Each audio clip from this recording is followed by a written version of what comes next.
Hello everyone, this is Shilpa Gurua. Welcome to let's learn with Garva girls. Hopefully आप मस्त होंगे, अपनी टाइम वेस्ट होंगे। तो आज जो हम डिस्कस करेंगे वो है जो हमारे ऋग्वेद है, जो हमारे 4 वेद हुए उनके बारे में। तो इससे पहले हमारी वैदिक काल की एक क्लास हो चुकी है। वैदिक काल एक परिचय है, टॉपिक हम पढ़ रहे हैं। तो इसकी एक क्लास ऑलरेडी हो चुकी है, अगर आपने नहीं देखी है तो देख लेना। तो आज हम जो पढ़ेंगे वो है चारों वेद। तो आइए डिस्कस करते हैं। देखो, ऋग्वेद, सामवेद, यजुर्वेद, इनको मैंने अलग से लिखा है, ठीक है। तो देखो, वेद त्रय किसे कहते हैं भाई? ऋग्वेद, सामवेद और यजुर्वेद है हमारा, ये वेद त्रय के अंतर्गत आता है। क्या? ऋग्वेद, सामवेद और यजुर्वेद वेद त्रय के अंतर्गत पढ़ते हैं, ठीक है। वेद त्रय, ठीक है। और जो अथर्ववेद है, ये है जो जादू टोना, तंत्र मंत्र, वशीकरण और जो अपना क्या है, पशु पक्षियों एवं कीटों से फसल को बचाने के लिए प्रकृति के उपाय इसमें शामिल है। फसलों को जो कीट पक्षी है उनसे, पशु पक्षियों से बचाने के लिए अलग अलग उपाय किए जाते थे प्राचीन समय में। तो वो उपाय है वो अथर्ववेद के अंतर्गत सम्मिलित है। अथर्ववेद मूलतः लौकिक वेद है। लौकिक वेद मतलब किसे कहते हैं? अर्थात जो जनता से संबंधित है। लौकिक आप जानते हो, जन प्रतिनिधि, मतलब जो जनता से संबंधित है उसे लौकिक वेद कहते हैं, ठीक है। अब देखो, जनता से मतलब जादू टोने वगैरह कौन करता है? हम ही तो करते हैं, जनता यानी कि सामान्य लोग ही तो करते हैं। ये सामान्य व्यक्ति से संबंधित है, ठीक है। और फसल कौन बोएगा? हम जनता ही तो बोएंगे। तो जो किसान है वो फसलों को बचाने के लिए, पशु पक्षियों के से बचाने के लिए वो तंत्र मंत्र ये इनका सहारा लेते थे। तो वो सभी है वो अथर्ववेद के अंतर्गत आते हैं। अब देखो, वेद त्रय में मैंने बताया ऋग्वेद, सामवेद और यजुर्वेद सम्मिलित है वेद त्रय। इसे अथर्ववेद, ये है अथर्ववेद लौकिक वेद है, ठीक है। तो जो ये 3 वेद है वो हो जाएंगे परालौकिक। परालौकिक, परालौकिक समझ रहे हो? परालौकिक किसे कहते हैं? परालौकिक होता है, लौकिक तो मैंने बता दिया जनता से संबंधित, परालौकिक मतलब ईश्वर से संबंधित है। जो इस लोक का नहीं है, जो इस लोक का नहीं है, परलोक। पर बोलते हैं ना तुम इस लोक के नहीं हो क्या? कई लोग बोलते हैं नहीं मैं इस लोक का नहीं हूं, मैं उस परलोक का हूं। तो परलोक मतलब जो सामान्य यहां से नहीं है, परलोक मतलब ईश्वर से संबंधित। आप जान लो कि इधर जो ईश्वरीय शक्ति है उनके द्वारा रचित ये वेद त्रय है, ठीक है। और जो अथर्ववेद है वो सामान्यतः जनता से संबंधित है। और जो वेद त्रय, जो तीनों वेद है उसमें जो ईश्वर के बारे में है, ईश्वर सत्ता ज्ञान इनके बारे में है वो जानकारी है, ठीक है। जो अथर्ववेद है वो लौकिक वेद है। तो ये त्रय वेद है, मतलब 3 वेद है, ऋग्वेद, सामवेद और यजुर्वेद। वेद त्रय वाले ये है वो परालौकिक में आ जाएंगे, ठीक है। लौकिक मतलब जनता से संबंधित है, जो जनता से संबंधित नहीं है वो परालौकिक है, दूसरे लोक से संबंधित है। अब देखो, वैदिक साहित्य को, वैदिक साहित्य की रचना को अपौरुषीय भी कहा जाता है। जो वैदिक साहित्य की रचना है उनको अपौरुषीय भी कहा जाता है। समझो अपौरुषीय क्या होता है? वैदिक साहित्य आप समझते हो, वेदों को मैंने शुरुआत में बताया था कि जब ऋग्वेद, जो वैदिक काल प्रारंभ हुआ तो लिपि का आविष्कार नहीं हुआ था। इसके बाद में है वो धीरे धीरे लिपि का आविष्कार हुआ। पहले लोग है वो अपनी जो बातें थी वो है सुन सुनकर एक दूसरे मतलब पीढ़ी में स्थानांतरित करते थे। फिर बाद में लिपि का आविष्कार हुआ तो फिर वेद लिखे गए, उनका संकलन हुआ। तो देखो, वैदिक जो साहित्य, जो वैदिक वेद लिखे गए उनको अपौरुषीय कहा जाता है। अपौरुषीय कहने का मतलब क्या है? यहाँ पे अपौरुषीय का अर्थ क्या है? अपौरुषीय का सामान्य सा अर्थ है कि जो पुरुष, तो आप समझते हैं पुरुष सामान्य, और जो अपौरुषीय मतलब कि इन जो वेद है इनका निर्माण किसी सामान्य व्यक्ति विशेष ने नहीं किया भाई। इनकी जो रचनाएं की गई है वो ईश्वर के द्वारा की गई है, सामान्य व्यक्ति से संबंधित है। लेकिन इनकी रचनाकर्ता कौन है? वो कोई सामान्य लोग नहीं है, वो है ईश्वर है उनके द्वारा इनकी रचना की गई, यानी कि ये ईश्वर के द्वारा रचित है, इसीलिए अपौरुष भी कहते हैं। ईश्वरीय सत्ता के द्वारा इसकी रचना की गई है। ठीक है, ये बातें आपको ध्यान में रखना है कि इसको अपौरुष क्यों कहा जाता है, क्योंकि इनकी रचना वो ईश्वर के द्वारा की गई है, इसीलिए अपौरुष कहा जाता है। ठीक है, ईश्वर को। अब देखो नित्य साहित्य या संहिता, ये नित्य साहित्य या संहिता क्या है? देखो भगवान को क्या कहा जाता है? नित्य, जिसका कोई अंत नहीं। ईश्वरीय शक्ति है, आपको पता है उसका कोई भी अंत नहीं है, उसका ना तो हम प्रारंभ करते हैं ना ही अंत है। वो हमने जन्म लिया, हम सृष्टि को ऐसे ही देखते आ रहे हैं, हम मर जाएंगे फिर भी ऐसे ही हमारे बाद में लोग आएंगे, वो भी ऐसे ही चल जन्म लेंगे मर जाएंगे। किसी ने ईश्वर को देखा है? प्रकृति का कोई शुरुआत और अंत क्या जो ज्ञान है, जो प्रकृति का कैसे शुरुआत हुई कैसे अंत, वो किसी को भी नहीं पता इसके बारे में। देखो भगवान को नित्य कहा गया जिसका कोई अंत नहीं, इसीलिए ईश्वरीय ज्ञान का भी कोई अंत नहीं है। वैदिक साहित्य को नित्य साहित्य भी कहा जाता है। जो वैदिक साहित्य है उनको नित्य साहित्य क्यों कहा जाता है?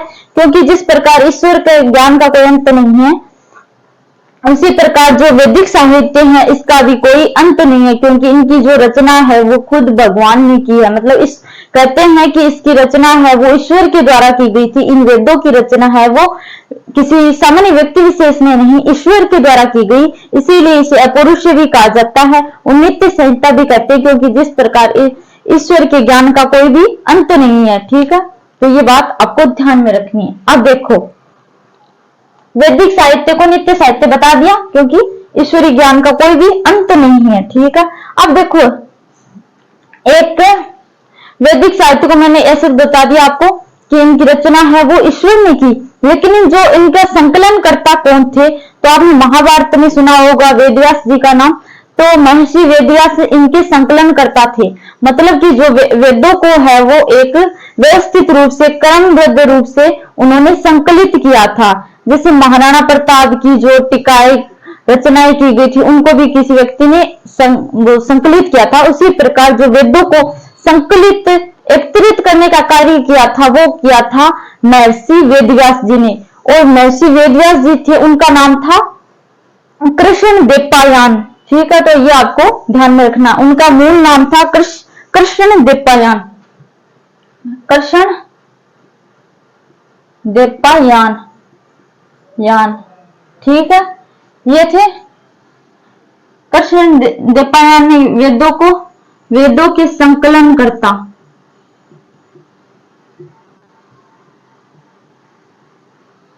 वेदों के संकलन करता आपसे कोई पूछे तो किसे बताओगे?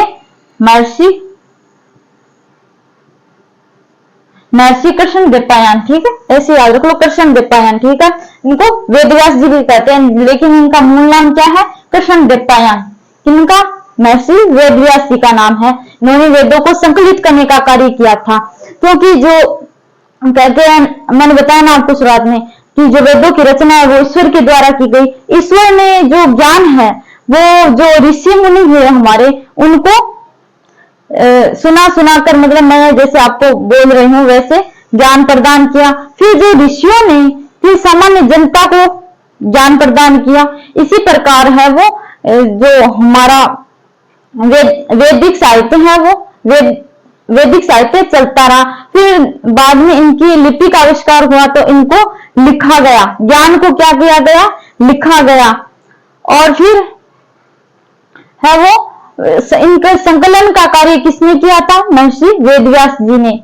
सीधे ऐसा तो है नहीं कि भगवान जी ने लिख के दे दिया, नहीं, क्योंकि लिपि का आविष्कार ही नहीं हुआ था। ईश्वर ने केवल ऋषियों को ज्ञान दिया था, ऋषियों, और ऋषियों ने फिर जो हम सामान्य लोग थे उनको ज्ञान प्रदान किया। इस तरह पीढ़ी दर पीढ़ी बातें वो जो ज्ञान है वो चलता आ रहा था। फिर लिपि का आविष्कार हुआ तो उनको लिखा गया, और फिर महर्षि वेदव्यास यानी कि कृष्ण देवपायन ने इनको संकलित करने का कार्य किया। ठीक है, तो ये बात आपको ध्यान में रखनी होगी। अब देखो ऋग्वेद, सबसे पहले ऋग्वेद मैंने बता दिया। वेद त्रय में कौन से 3 वेद आएंगे? ऋग्वेद, सामवेद, यजुर्वेद। इनको परालौकिक कहते हैं क्योंकि इस लोक से संबंधित नहीं है। जो सामान्य जनता से संबंधित है वो है हमारा अथर्ववेद। जो जादू टोना वगैरह है वो कौन करते हैं? सामान्य जनता ही करते हैं, ईश्वर को करने की कोई जरूरत नहीं है। ठीक है, अब देखो ऋग्वेद सबसे प्राचीनतम वेद यही है, सबसे प्राचीनतम वेद यही है। अब संकलनकर्ता की बात करूं तो वो थे इनके वेदव्यासी, मैंने बताया कृष्ण देवपायन, कृष्ण देवपायन ये इनके संकलनकर्ता थे। विषय वस्तु क्या थी भाई? इनकी विषय वस्तु कॉन्टेक्ट क्या था? देवताओं की स्तुति और प्रार्थनाएं जो होती थी वो इनका कॉन्टेक्ट था। ठीक है, देवताओं की स्तुति और प्रार्थना किस प्रकार से हम करते थे? प्रकृति किस प्रकार के थे? गद्य के रूप में या पद्य के रूप में? तो ये लिखे गए थे पद्य के रूप में। पहली क्लास में मैंने बताया था ब्राह्मण, आरण्यक, उपनिषद, 3 वर्ड लिखाए थे मैंने आपको। तो ब्राह्मण क्या था? ब्राह्मण को जाति वर्ग नहीं था पहले। ब्राह्मण है वो जो पद्य भाषा में लिखे गए ग्रंथ थे उनको सरल सुबोध भाषा में अनुवाद जो अनुवाद किया था गद्य के रूप में उसे ब्राह्मण कहते हैं। जो अनुवाद किया गया था पद्य में था उनको गद्य के रूप में अनुवाद किया गया था सरल भाषा में आम जनता तक पहुंचाने के लिए, तो वो ब्राह्मण था।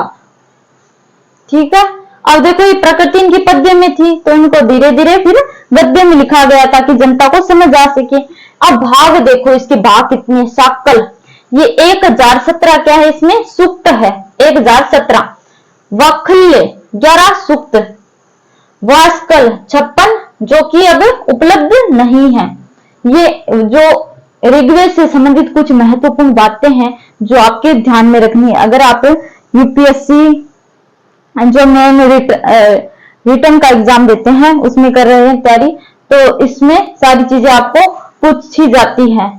तो ये आपको सारी चीजें A to Z ध्यान में रखनी है। अब मंडल देखो, सबको पता है 10 मंडल है, अष्टक 8 है, सूक्त कितनी ये भी आपको पता होगा 1028, और मंत्र थे वो थे देखो 10,580 ये मंत्र थे।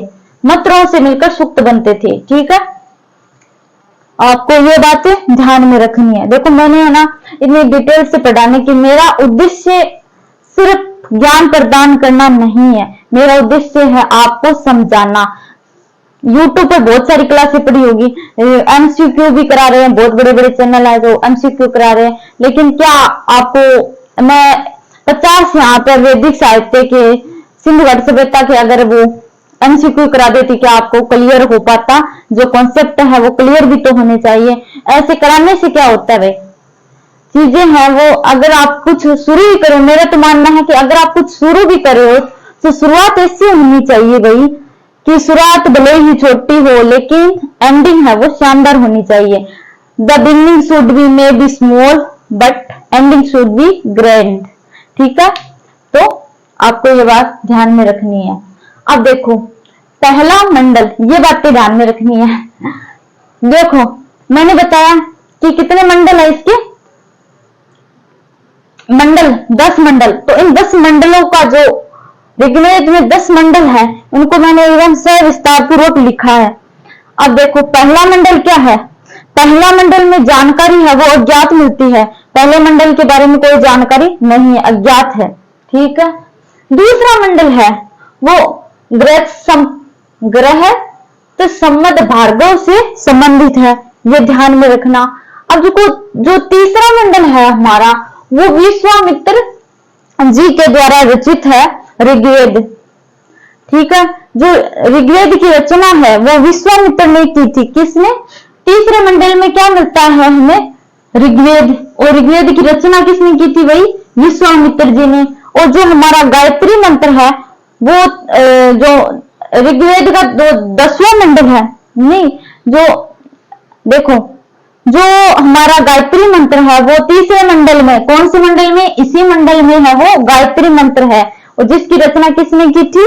विश्वामित्र जी ने। ठीक है, तो अब आपको ध्यान में रखना है कि जो विश्वामित्र जी हुए उन्होंने ही गायत्री मंत्र की रचना की थी, जो कि है मंडल नंबर 3 में। 3 में किसका जिक्र है भाई?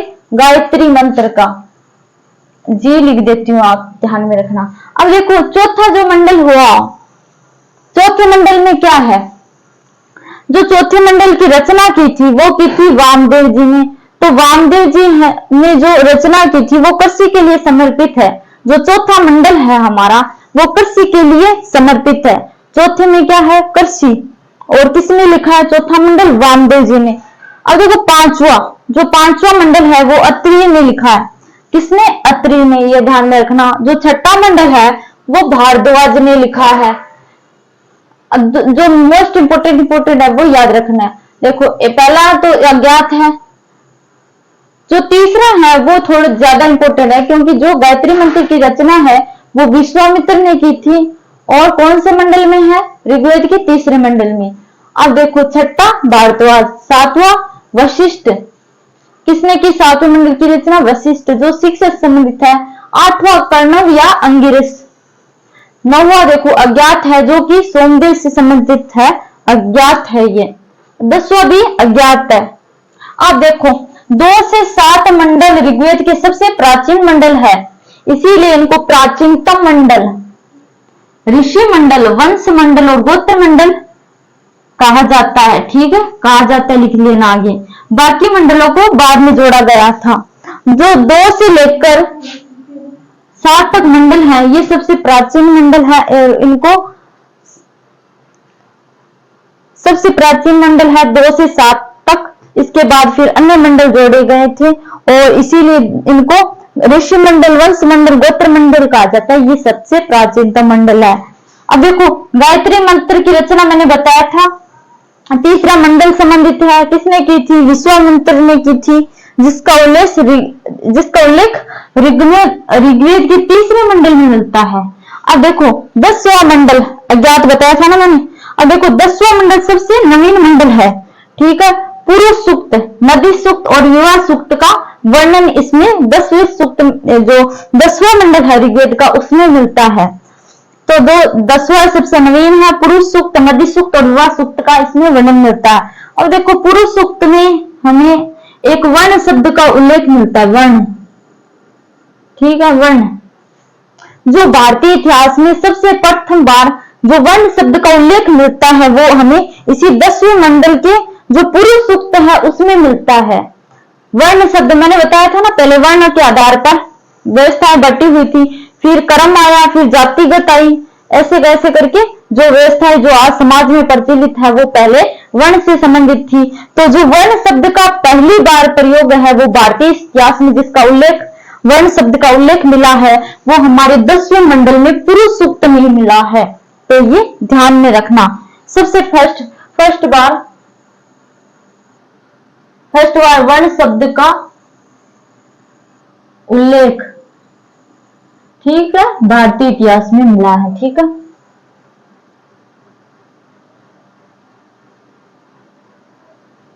इतिहास में मिला। अब देखो, तो आई होप आज का जो सेशन है आपको पसंद आया होगा। मैंने एक्सप्लेन बहुत ही इजीली करने की कोशिश की है ताकि एक भी चीजें हैं वो छूटे ना, इसीलिए मैंने हर एक पॉइंट को मेंशन किया है यहाँ पर। और जो एक्स्ट्रा चीजें हैं वो मैंने साथ में आपको बोल के बता दी। अब तो अगली क्लास में मिलते हैं जो वैदिक काल की तीसरी क्लास में। आई होप आज का सेशन आपको पसंद आया होगा। तो मिलते हैं नेक्स्ट वीडियो में।